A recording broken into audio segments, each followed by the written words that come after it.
Salut mes enfants. Allez, maintenant, on va faire une révision générale de grammaire. La première leçon, c'est la phrase négative.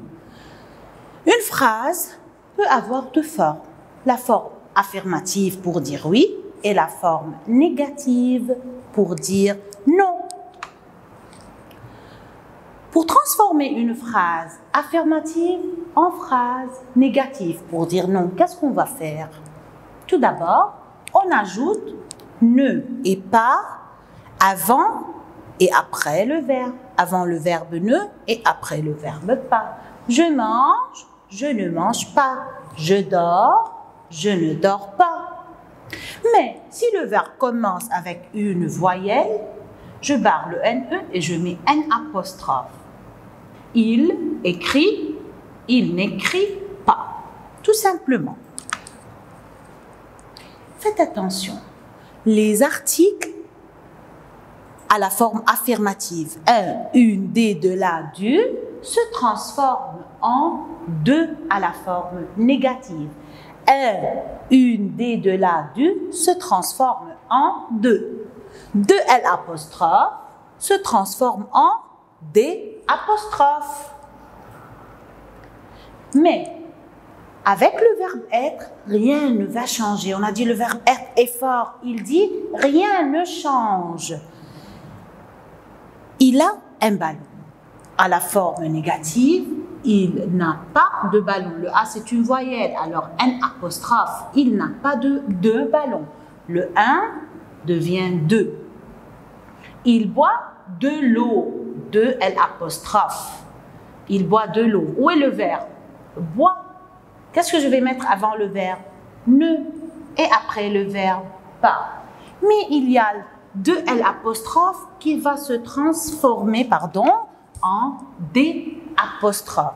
Il ne boit pas d'eau. Il est un beau garçon. Il est, c'est le verbe être. Est-ce qu'on va changer? Non, il est fort. Rien ne va changer avec le verbe être. Il est un beau garçon. Il n'est pas un beau garçon. Il garde ses articles. Il y a des mots qui changent complètement à la forme négative. Pour cette année, on va apprendre 3 mots seulement. Quelque chose qui va devenir rien, quelqu'un va devenir personne, encore va devenir plus. Commençons avec quelque chose, rien. Il trouve quelque chose. Il y a un mot qui va changer complètement. Quelque chose. Je souligne, je barre. Est-ce que je vais répéter? Non, il va changer complètement. Toujours, je mets ne avant le verbe. Où est le verbe? Trouve. Alors, il ne trouve quelque chose, je barre, et il va se transformer en rien. Il ne trouve rien. Quelque chose, rien. La deuxième phrase. Quelque chose bouge. Je commence la phrase avec quelque chose. Suivez-moi, faites attention. Quelque chose devient rien. Où est le verbe? Bouge. N'oubliez pas de mettre ne avant le verbe. Toujours, même si je commence la phrase avec rien, ne bouge. Toujours, je mets ne ou bien un apostrophe avant le verbe. Deuxième mot, quelqu'un. Il va se transformer, changer en personne. Je vois quelqu'un dans la cour. Il y a un mot qui va changer. C'est quel mot? Quelqu'un. Je barre tout le mot et je le remplace par personne. Où est le verbe? Voir. Avant le verbe, je mets ne. Je ne vois. Je vais mettre quelqu'un. Non, j'ai déjà barré quelqu'un et je le remplace par personne dans la cour. Je ne vois personne dans la cour. Quelqu'un arrive. Le mot quelqu'un va changer. Quelqu'un devient personne. Arrive. Il y a une voyelle au début, alors je vais mettre un apostrophe. Quelqu'un arrive, personne n'arrive. Encore va se transformer en plus. Quand je vois encore, je vais barrer et je vais remplacer par plus. Il a encore soif. Encore, je barre. Vous pouvez écrire avec une petite écriture en haut, plus. Il a encore soif. Avant le A, je mets ne? Non, il y a une voyelle, alors N apostrophe. Il n'a plus soif. Il a encore faim, je barre encore, je remplace par plus. A, N apostrophe A, pardon. Il n'a plus faim. Maintenant, dans votre recueil, la page 3, les pages 3, 4, 5, plein d'exercices. Et voilà quelques phrases pour réviser ensemble. Mais les phrases suivantes à la forme négative. Maman rencontre quelqu'un dans la rue. Il y a un mot qui va changer? Oui, c'est le mot quelqu'un. Quelqu'un, c'est une personne. Alors, je barre, je vais remplacer par personne. Je cherche le verbe, c'est rencontre. Avant le verbe, je vais mettre ne. Qu'est-ce qu'elle devient à la forme négative? Maman ne rencontre personne dans la rue. Est-ce que je vais écrire quelqu'un? Non, j'ai barré le mot et j'ai remplacé par personne. La deuxième phrase, quelqu'un mange en classe. Je commence par le mot quelqu'un. Je remplace, je barre, je remplace par personne. Mais n'oubliez pas de mettre ne avant le verbe. Personne ne mange en classe. La fille a encore sommeil. Est-ce qu'il y a un mot qui va changer? Oui, c'est le mot encore. Je barre encore et je le remplace par le mot plus. Où est le verbe a? Avant le verbe, je vais mettre un apostrophe parce que c'est une voyelle. La fille n'a plus sommeil. Je continue. Il met quelque chose dans sa poche. Quel mot va changer? Quelque chose. Quelque chose. Tout ce mot. Voilà, j'ai souligné. Je barre et je remplace par le petit mot rien. Où est le verbe me? Qu'est-ce que je vais mettre avant le verbe ne? Alors, il ne met rien dans sa poche. Quelque chose tombe. Je commence la phrase avec quelque chose. Se transforme en rien, devient rien. Voilà le verbe, je mets ne avant. Rien ne tombe.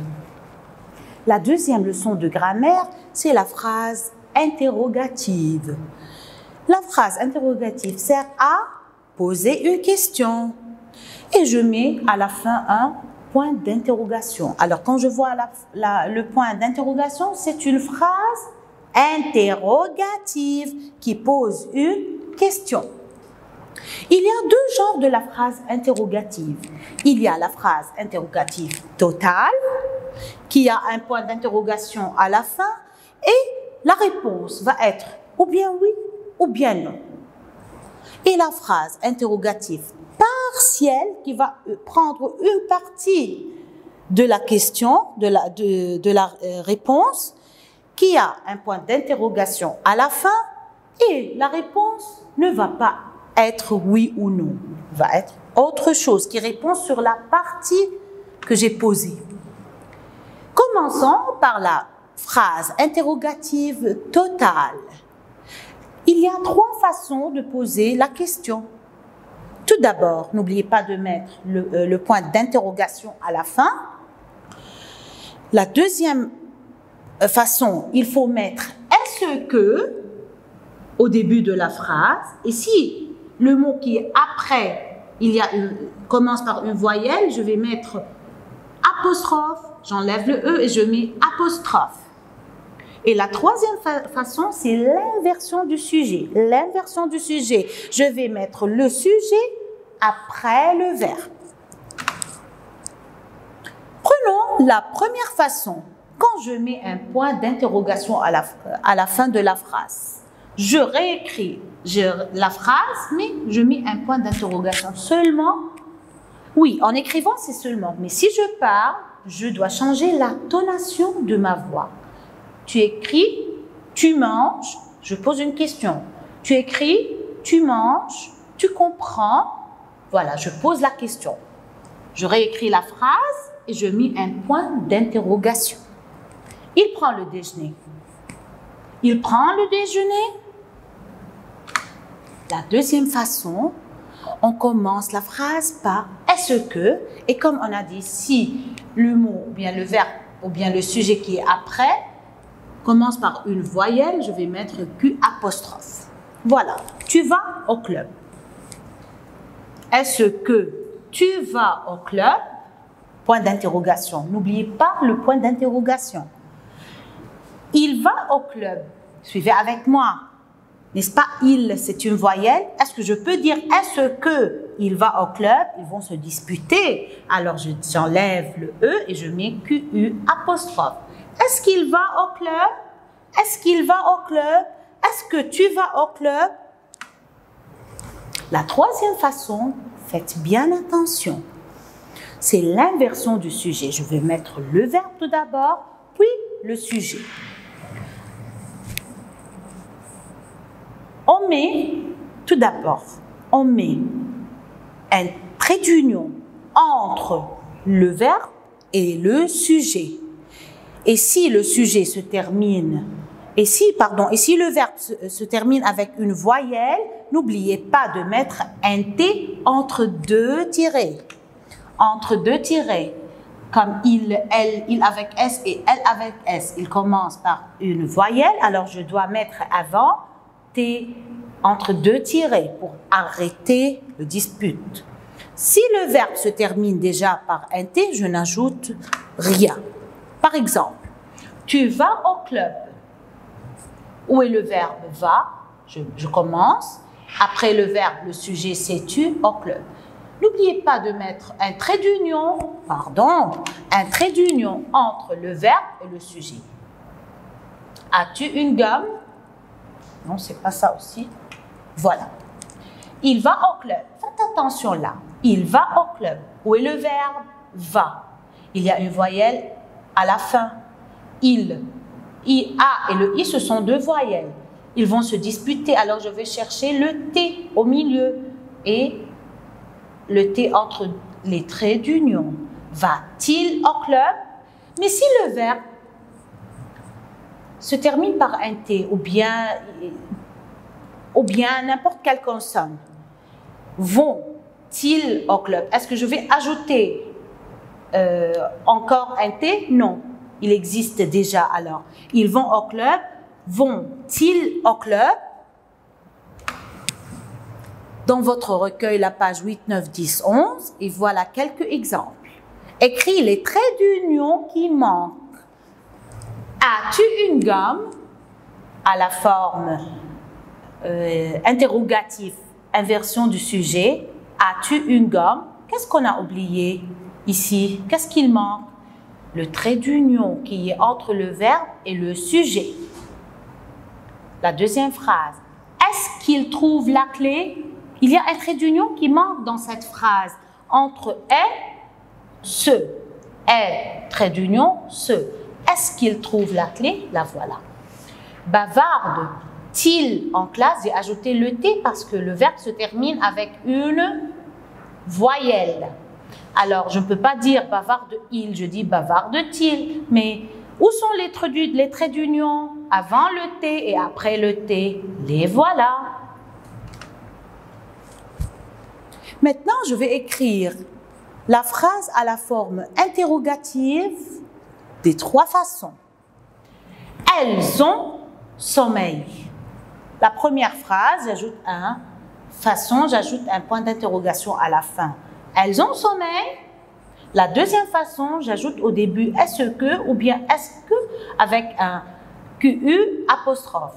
Elles commencent par une voyelle. Je dis est-ce qu'elles ont sommeil? La troisième façon, inversion du sujet. Ont-elles sommeil? Voilà, elle a un T à la fin. Je n'ai pas besoin d'ajouter le T. La deuxième phrase, il court vite. Il court vite, point d'interrogation. Est-ce que, je commence la phrase avec est-ce que, mais il y a une voyelle, alors, est-ce qu'il court vite? Où est le verbe? court. Où est le sujet? Il. J'ai inversé le verbe et le sujet. Je mets trait d'union, pardon, entre le verbe et le sujet. Court-il vite? Vous aimez la pomme. Vous aimez la pomme? Est-ce que vous aimez la pomme? Maintenant, l'inversion du sujet. Aimez-vous la pomme? Elle arrive en retard. Elle arrive en retard? Point d'interrogation. Est-ce qu'elle arrive en retard? Parce que elle, commence par une voyelle. J'ai mis QU apostrophe. Est-ce qu'elle arrive en retard? Arrive-t-elle en retard? J'ai mis le T entre deux traits d'union parce que le E, c'est une voyelle. C'est moi qui va ajouter le T. Maintenant, la phrase interrogative partielle qui tombe sur une partie de la phrase, de la réponse. Et aussi, la phrase interrogative partielle commence par un mot interrogatif comme quand, où, quel, combien de, comment, qui, que. Commençons par quand. Quand, on met quand on parle du temps, le temps, comme le matin, le soir, en été, en hiver, à 5 heures. Par exemple, je pars à midi. Regardez, la question va tomber sur à midi. À midi, n'est-ce pas, c'est le temps, l'heure, le temps. Alors, je vais remplacer par quand. Pour la question, je commence par quand, au début de la phrase. Qu'est-ce qu'il reste? Je pars. Quand je réponds je, alors j'ai posé la question avec tu, je, la réponse alors, la question c'est tu.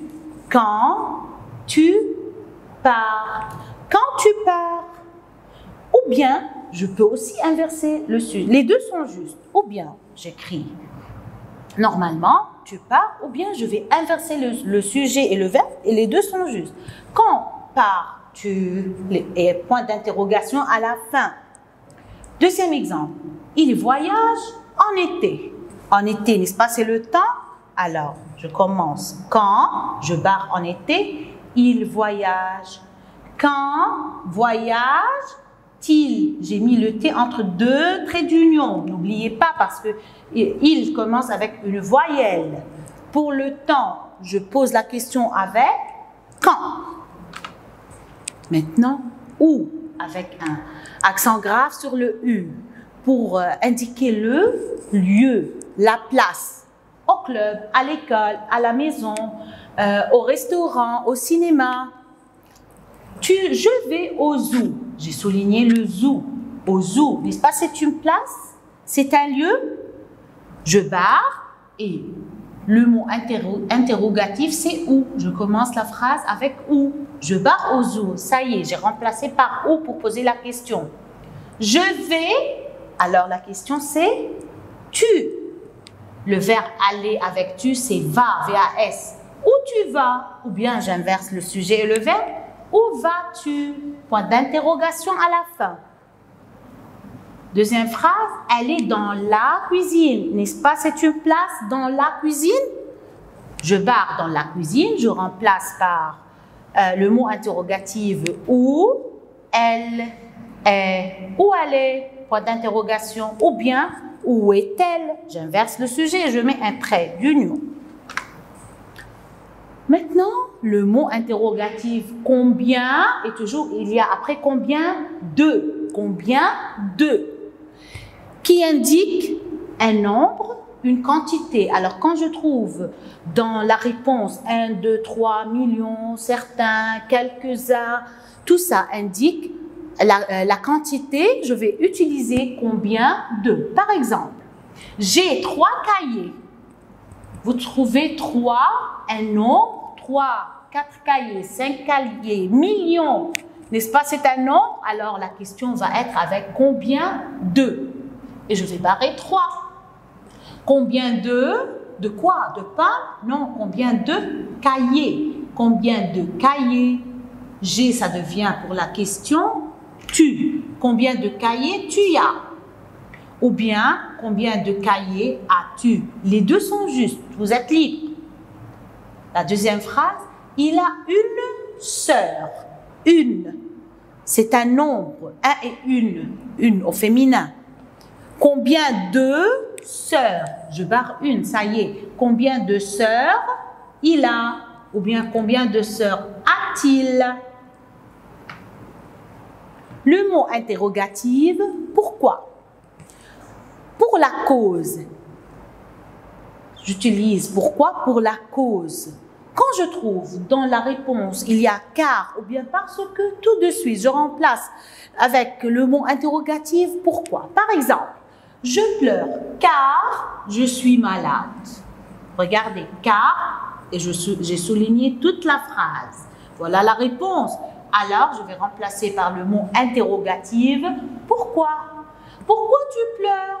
Je pleure. C'est un verbe pleurer du premier groupe. Je pleure pour la question. Pourquoi tu pleures? N'oubliez pas de faire la terminaison ES. Alors, le verbe s'accorde avec le sujet. Tu pleures, ES. Pourquoi pleures-tu? Il porte un pull parce qu'il a froid. On a dit quand je vois car ou bien parce que, c'est la cause, alors je remplace par pourquoi et je barre toute la phrase. Pourquoi il porte un pull? Pourquoi porte-t-il un pull? Il porte un pull parce qu'il a froid. Il pleure car il est malade, par exemple. Le mot interrogatif, comment? C'est pour la manière, comment, en courant, en chantant, ou bien les moyens de transport. En voiture, en taxi, en bus, en métro. Voilà l'exemple. Je vais à l'école en bus. Comment tu vas à l'école? En bus. Alors, je barre, je mets le mot interrogatif comment. Je vais, je, ça devient tu. Vais, tu vas. Alors, comment vas-tu à l'école? Comment tu vas à l'école? Et n'oubliez pas le point d'interrogation toujours. Je vais bien. Aussi quand je dis je vais bien. Comment vas-tu? Je vais bien, merci. Qui? Je pose la question qui quand je parle d'une personne, du sujet ou bien d'un animal. Par exemple, Pierre arrive. Pierre, n'est-ce pas, c'est une personne? N'est-ce pas, Pierre, c'est le sujet du verbe arriver? Alors, quand je pose la question, je dis qui? Je barre Pierre, je commence avec qui? Je mets le verbe. Qui arrive? Toujours le sujet, une personne ou bien un animal, je mets qui? Le mécanicien répare la voiture. Le mécanicien, n'est-ce pas? C'est un homme qui répare la voiture. Je barre le mécanicien, je remplace par qui, le sujet qui répare la voiture. Qui répare la voiture? Que et qu'est-ce que, c'est la même chose. Mais il y a un petit truc. Faites attention. Que et qu'est-ce qu'on l'utilise pour une chose ou bien un complément qui vient après le verbe. Je trouve un stylo. Voilà, j'ai souligné un stylo. Voilà le verbe. Un stylo après le verbe. N'est-ce pas, le stylo, c'est une chose? Est-ce que ça, c'est une personne? Non, c'est une chose. Ça, c'est une chose. Je vais remplacer par que ou bien est-ce que. Où est le truc? Quand j'utilise que, je dois inverser le sujet. Je trouve un stylo que, je barre un stylo, que, trouve le verbe, je, ça devient tu, et n'oubliez pas d'accorder le verbe avec le sujet ES. Que trouves-tu? Je dois inverser le sujet. Que trouves-tu? Mais, si je dis est-ce que, qu'est-ce que tu trouves? Qu'est-ce que tu trouves? C'est la même chose, mais au lieu de dire que, j'ai dit qu'est-ce que tu trouves? Je trouve un stylo, je trouve une gomme.